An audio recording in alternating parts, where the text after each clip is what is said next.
신앙생활을 하면서 주의 뜻을 따라 살고 싶다라는 기도를 얼마나 많이 하는지 모릅니다. 그렇지 않습니까? 기도하면서 하나님, 주님의 뜻이 나에게 알게 하여 주시고 내가 그 주님의 뜻대로 살아갈 수 있는 순종의 마음을 주옵소서. 내가 주님의 뜻을 따라 살겠습니다. 이렇게 많이 고백하잖아요. 그런데요, 막상 정말 주님의 뜻이 딱 떨어졌을 때 우리가 진정으로 그 말씀에 순종할 수 있는가? 이것이 중요한 포인트인 것 같아요. 저도요, 목회자로 부름을 받기 전에 하나님, 내가 주님의 뜻을 구합니다. 내가 주님 어디로 가야 될지 나에게 알려주시옵소서 이렇게 기도할 때 하나님께서 너 이제 목회해야겠다, 너 이제 목회자 돼야겠다 라고 하는 그 음성이 딱 떨어지는 순간 제가 어땠을까요? 기도를 후회했습니다. 하나님, 진짜요? 다른 뜻이 좀 있지 않을까요? 하나님, 조금 다른 또 하나님의 영광 돌리는 방법이 있지 않을까요? 여러분, 우리가 주님의 뜻을 받을 때에는요, 때로는 우리가 원치 않는 방향, 그 길 끝에 고난과 또 손해가 기다리고 있을 때 우리는 과연 정말 그 길을 걸어갈 수 있는가? 정말 하나님의 뜻대로 우리가 살아갈 수 있는가? 이것이 정말 중요한 질문 중에 하나인 것 같습니다. 오늘 본문은 그 질문 앞에 선 한 사람, 바로 사도 바울의 이야기가 그려지고 있습니다. 사도 바울은 예루살렘으로 가면요, 결박과 또 환난과 죽음이 기다리고 있다는 사실을 잘 알고 있었습니다. 그럼에도 불구하고요, 하나님은 그 뜻을 알려주시고 예루살렘으로 가라고 하는 그 명령 앞에 사도 바울이 이미 그 뜻을 정하여서 하나님의 뜻대로 순종했다는 사실입니다. 그래서 수많은 사람들의 만류에도 불구하고 13절 우리가 읽은 본문 말씀에서 이렇게 담대하게 이야기하고 있는 거예요. 나는 주 예수의 이름을 위하여 결박 당할 뿐만 아니라 예루살렘에서 죽을 것도 각오하였다. 이 말은 단순한 각오의 표현이 아니라 정말 주님의 뜻을 따라가서 사는 신앙이 무엇인가 라고 하는 이 질문에 대한 확실한 선언이라는 사실을 여러분 믿으시길 바랍니다. 오늘 우리는 이 바울의 여정을 통해서 주의 뜻을 따라 산다는 신앙이 과연 어떤 것인지, 그리고 우리의 삶 속에는 그 뜻을 어떻게 듣고 분별하고 순종하고 이루어야 하는지를 함께 오늘 본문 말씀을 통해서 살펴보려고 합니다. 사랑하는 여러분, 주의 뜻을 따라서 살아가는 이 신앙은 무엇을 의미할까요? 첫 번째는요, 하나님의 뜻을 분별하여 듣는 신앙을 말합니다. 바울은 여러 지역을 거쳐서 두로라고 하는 항구 도시에 도착을 했습니다. 두로는 사도 바울을 따르던 제자들이 있던 곳이었어요. 그들이 바울을 환영했고요, 맞이했고요, 일주일 동안 정말 정성스럽게 사도 바울을 모시면서 그렇게 함께 동거동락을 했습니다. 그리고 이어서 제자들이 성령의 감동으로 바울에게 예루살렘으로 가지 마십시오 이렇게 권면을 하고 있는 거예요. 우리 다 함께 4절 말씀 읽겠습니다. 시작. 제자들을 찾아 거기서 이레를 머물더니 그 제자들이 성령의 감동으로 바울더러 예루살렘에 들어가지 말라 하더라. 아멘. 여러분, 분명 누구의 감동으로 이야기했습니까? 제자들이 성령의 감동으로 바울에게 예루살렘으로 올라가지 마십시오 이렇게 권하고 있는 거예요. 그런데요, 정말 아이러니하게도 바울은 그 말을 듣지 않았습니다. 바울은 그 말을 듣지 않고 예루살렘으로 다시 발걸음을 옮기기 시작하는 거예요. 여러분, 좀 이상하지 않습니까? 분명 성령의 감동으로 제자들이 그렇게 명령을 했다면 우리가 생각을 할 때에 바울이 왜 성령 하나님의 말을 지금 따르지 않고 거스르고 있는가?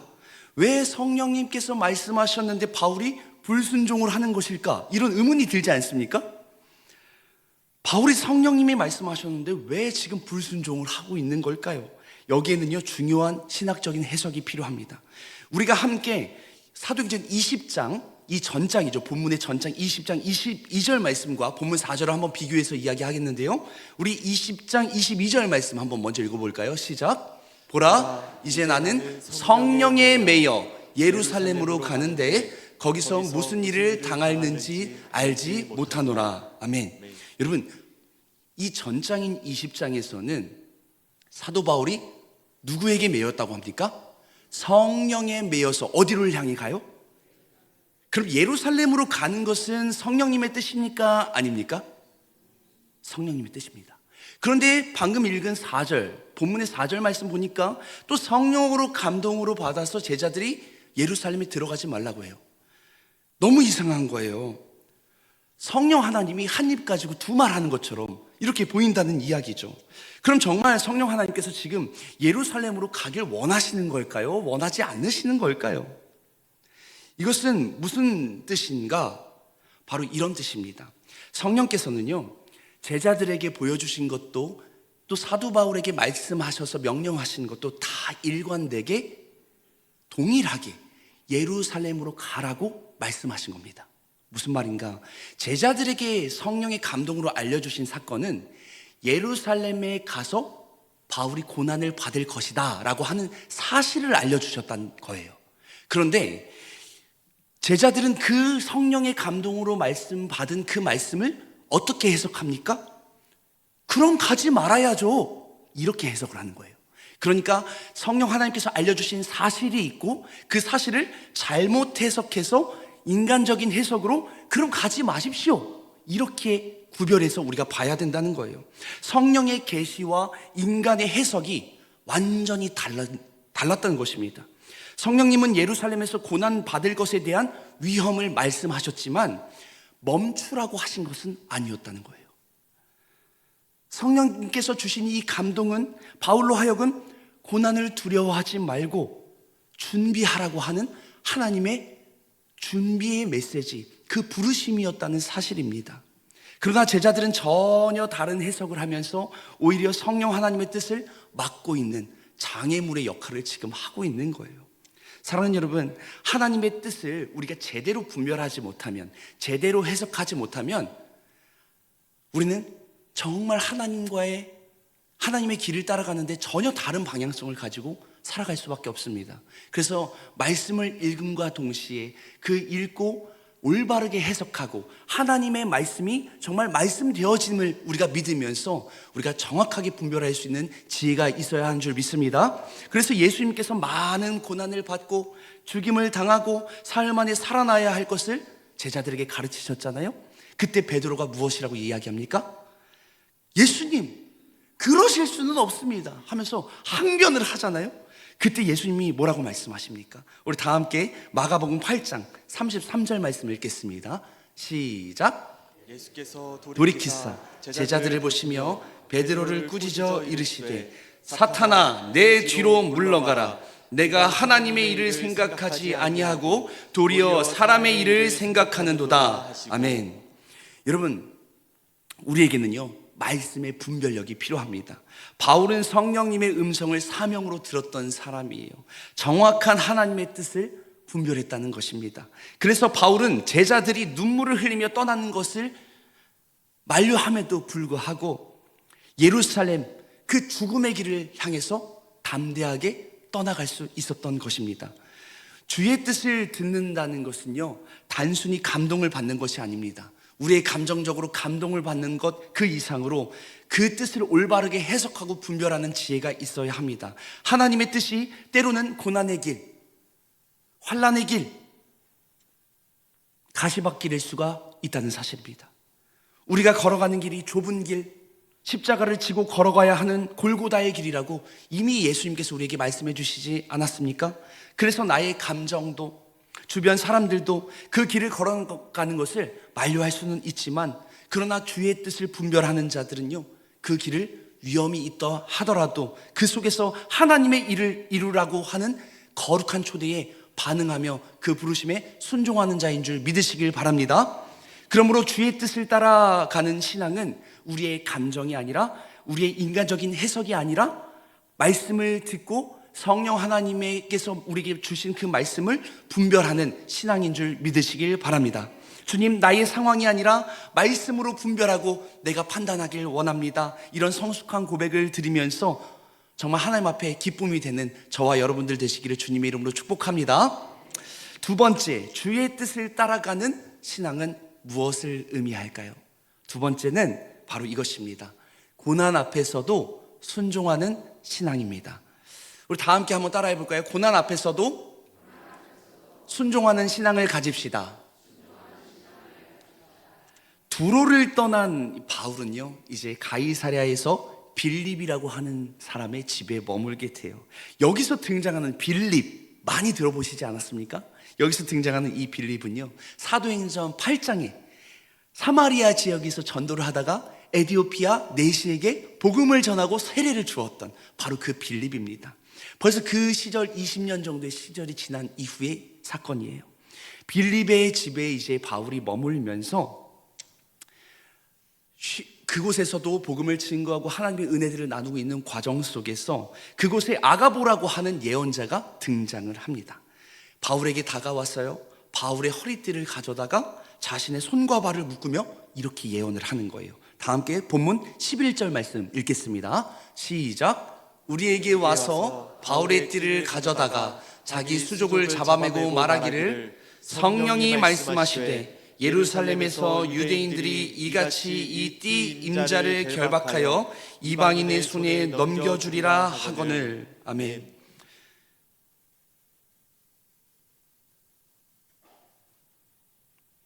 아가보 예언자가요, 바울의 허리끈을 가져다가 자신의 손발을 묶고 이 띠의 임자, 이제 사도 바울이 예루살렘에 가면 결박당할 것이라는 사실을 예언하고 있습니다. 이 경고를 듣자 주변 사람들이 울면서 바울을 말리는 거예요. 선생님, 가지 마십시오. 가면 죽게 될 겁니다. 그러나 앞에서 이야기했듯이 바울은 성령 하나님의 말씀을 피하라는 금지의 말씀이 아닌 준비하라는 명령으로 그 말씀을 받아들입니다. 그리고 이어서 바울이 너무나 대단한 고백을 그들에게 하고 있는 거예요. 우리 다 함께 본문 말씀 13절, 14절 우리 한 번 더 읽겠습니다. 시작. 바울이 대답하되 여러분이 어찌하여 울어 내 마음을 상하게 하느냐. 나는 주 예수의 이름을 위하여 결박당할 뿐 아니라 예루살렘에서 죽을 것도 각오하였노라 하니 그가 권함을 받지 않으므로 우리가 주의 뜻을 이루어지이다 하고 그쳤노라. 아멘. 사랑하는 여러분, 여기서 대단한 순종의 본질을 발견할 수 있습니다. 순종은 결과가 아니라요, 신뢰에 근거한 결단입니다. 믿으십니까? 하나님의 뜻이라면 그 길이 고난의 길이라도 죽음의 길이라도 그대로 걸어가는 것, 이것이 진짜 순종입니다. 우리도 인생의 어떤 순간에는요, 정말 이 길이 주님의 뜻일까 고민할 때가 있습니다. 때로는 손해를 봐야 하고 억울함을 견뎌야 할 때도 있습니다. 우리 모교 전도들을 나가보면요, 얼마나 많은 일들이 펼쳐지는지 모릅니다. 누군가 와서 핍박을 하기도 하고요, 조롱을 하기도 하고요, 또 받은 그 전도지를 밟으면서 깔아뭉개기도 합니다.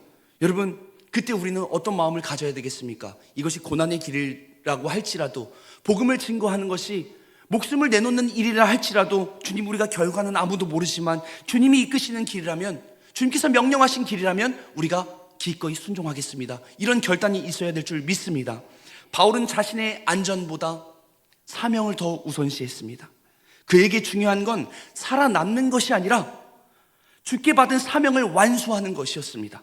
주의 뜻을 따라가는 신앙은 편안함이 아니라 바른 길을 선택하는 것입니다. 주의 뜻을 따라가는 신앙은 편한 길이 아니라 사명을 붙드는 신앙입니다. 주님, 주님의 뜻이라면 안전보다 내가 순종을 택하겠습니다. 주님, 나에게 순종의 믿음을 허락하여 주옵소서. 이 고백을 주님 앞에 올려드릴 수 있게 되기를 주님의 이름으로 간절히 축복합니다. 마지막 세 번째, 주의 뜻을 따라가는 신앙은 어떤 신앙일까요? 주의 뜻을 따라가는 신앙은 바로 지혜로 복음을 이루는 신앙이라는 것입니다. 드디어 바울은 예루살렘에 도착을 하게 되는 거예요. 그는 야고보와 장로들에게 선교 보고를 이제 전하면서 하나님께 영광 돌립니다. 그런데 장로들이 한 가지 우려를 내놓는 거예요. 어떤 우려점을 내놓냐면, 예루살렘은 유대인들이 많은 지역 아니겠습니까? 많은 유대 신자들이 바울이 모세의 율법을 버리라고 가르쳤다고 오해를 하고 있는 상황인 거예요. 그래서 이 장로들이 이 신자들이 바울을 영접하지 않고 거부감을 가지고 있는 마음이 있으니까 이렇게 제안을 하는 겁니다. 첫 번째 제안은 이거예요. 정결 예식 비용을 지불하라고 하는 것입니다. 나실인의 세 가지 금지 규정이 있었죠. 나실인, 삼손을 한번 기억해 보면 여러분 잘 아실 것 같습니다. 첫 번째 무엇입니까? 포도주와 독주를 입에 대지 않는 거예요. 두 번째, 무엇입니까? 머리에 삭도를 대지 않는 겁니다. 세 번째, 시체를 가까이 하지 않는 거예요. 그리고 이제 서원한 기간 동안 지내다가 이 서원 기간이 만료되면 정결 예식을 하게 되는데요. 이때 어떻게 하느냐? 머리털을 다 밀고요. 그동안 삭도를 대지 않으니까 얼마나 머리가 길겠어요? 머리털을 다 밀고 그 머리털을 화목제물 밑에 불에 다 태우는 의식을 하게 되는 겁니다. 지금 이 예식의 비용을 누구에게 지금 내라고 하는 겁니까? 바울에게 내라고 하는 거예요. 당시 가난했던 나시린들을 위해서 이 비용을 내준다는 것은요, 유대인들에게 굉장히 칭송받고 존경받을 만한 일이었습니다. 그래서 유대인들의 마음을 사로잡기 위해서 바울에게 제안하는 것이죠. 바울 선생님, 당신이 이 비용을 좀 내십시오, 이거예요. 그런데 여기서 끝나지 않습니다. 두 번째 요청을 하나 더 하는데요, 함께 정결 예식에 동참하라고 하는 이 엄청난 제안을 합니다. 바울도 함께 정결 예식, 머리를 밀고 그렇게 정결 예식에 함께 동참을 하라는 거예요. 이 정결 예식은요, 나시린만 하는 것은 아니었습니다, 이때 당시에. 그래서 바울이 여행 중에 부지 중에 부정해졌을 가능성도 있었고, 또 유대인들의 오해를 풀기 위한 것으로 당신도 이 정결 예식에 참여하십시오. 그럼 유대인들의 마음이 싹 다 녹아들 것입니다. 이렇게 지금 요청을 하고 있는 것입니다. 여러분, 이런 요청은요, 바울에게 있어서는 사실 상당히 민감한 요청이었습니다. 이방인 선교를 주도하던 바울 입장에서는요, 이제 와서 이 율법적인 행위들을 따르는 것이 마치 뭔가 복음을 후퇴시키는 것처럼 느껴질 수 있었기 때문에 바울 입장에서는 참 곤란하고 불편한 그런 요청일 수 있었습니다. 그러나 바울이 그 제안을 어떻게 했는지 아십니까? 그 제안을 흔쾌히 받아들입니다. 자신의 신학적인 입장을 굽힌 게 아니라 복음의 통로를 막지 않기 위해서 자기 자신을 낮춘 거예요. 할렐루야. 바울에게 있어서 중요한 것은요, 누가 옳으냐 그르냐가 중요하지 않았습니다. 바울에게 있어서 중요한 것은, 다 함께 따라합시다, 복음이 전해지느냐, 이게 중요했던 거예요. 내가 이렇게 해서라도 유대인들에게 예수 그리스도의 복음이 증거될 수 있다면 기꺼이 나 자신을 낮추겠다 하고 하는 이런 엄청난 결단의 고백이 있는 것이죠. 주의 뜻을 따라가는 신앙은 자신의 옳음을 주장하는 신앙이 아닙니다. 주님의 뜻을 따라가는 신앙은 하나님의 뜻이 공동체 안에서 아름답게 이루어지도록 하는 순종의 신앙입니다. 믿으십니까? 지혜로운 신앙인은요, 내 뜻을 관철하는 사람이 아니라 하나님의 뜻을 성숙하게 완성하는 사람입니다. 바울은 자신이 자유함에도 불구하고 사랑으로 자유를 제안했습니다. 왜냐하면 바울이 진정으로 원한 것은 사람들이 복음 안에서 하나 되는 것이기 때문이었습니다. 이것이 지혜이고 하나님의 뜻을 따라가는 삶인 줄 믿으시길 바랍니다. 이제 말씀을 정리하겠습니다. 여러분, 주의 뜻을 따라가는 이 신앙에 대해서 배웠는데요, 우린 세 가지를 함께 배워봤습니다. 첫 번째는 무엇이었습니까? 하나님의 뜻을 분별하는 신앙이다. 그렇죠? 그래서 하나님께서 말씀하시고 그 말씀을 들을 뿐만 아니라 그 말씀을 올바르게 해석하는 분별의 지혜가 필요하다라고 하는 거예요. 그리고 또 주의 뜻을 따라가는 신앙은 고난 앞에서도 순종으로 그 걸음을 걸어가는 신앙이라고 배웠습니다. 마지막 세 번째는 무엇입니까? 지혜로 복음을 이루어가는 신앙이다 라고 배웠습니다. 하나님의 뜻은 종종 우리의 계산과는 전혀 다르게 흘러갈 때가 있습니다. 그러나 그 뜻은 언제나 선하신 줄 믿습니다. 우리가 그 뜻 앞에 언제나 아멘으로 반응할 때 하나님은 우리를 그 순종을 통하여서 하나님의 놀라운 일들을 이루어 가신다는 사실을 여러분 믿으시기 바랍니다. 지금까지 그렇게 순종해 왔기 때문에, 여러분들의 그 작은 순종 때문에 지금 이렇게 승연교회가 든든하게 세워져 가는 것을 저는 알고 있습니다. 그래서 너무나 감사하고 여러분들께 참 고맙습니다. 우리 각자 자리에서 우리 이렇게 고백했으면 좋겠어요. 주님, 제가 다 이해하지 못해도 주님의 뜻이라면 내가 믿고 따르겠습니다. 주의 뜻이라면 내가 기꺼이 그 손해를 감수하겠습니다. 주님의 복음이 전해질 수 있다면 나 자신을 낮추고 공동체 안에서 복음을 아름답게 퍼뜨리겠습니다. 이렇게 고백할 때에 우리의 이 작은 고백, 이 작은 순종을 통해서 우리 승현교회 안에서 복음이 흘러가고 우리의 가정 안에서, 우리의 직장 안에서, 우리의 일터 안에서 하나님의 놀라운 복음이 증거될 줄 믿습니다. 이렇게 주의 뜻을 따라가는 사람들을 통해 하나님은 오늘도 복음의 길을 열어 가십니다. 이 말씀을 붙들고 우리의 신앙이 더욱 하나님 뜻 가운데 합당한 순종의 걸음을 걸어가는 정말 진실한 신앙인이 되길 주님의 이름으로 간절히 축복합니다. 우리 함께 기도하겠습니다. 우리 말씀을 붙들고 함께 기도하길 원합니다. 주의 뜻을 따라가는 신앙은 하나님의 말씀을 들을 뿐만 아니라 들은 말씀을 하나님의 뜻대로, 하나님의 온전하신 뜻대로 분별하는 신앙입니다. 하나님, 나에게도 뜻을 분별하는 지혜를 허락하여 주시옵소서.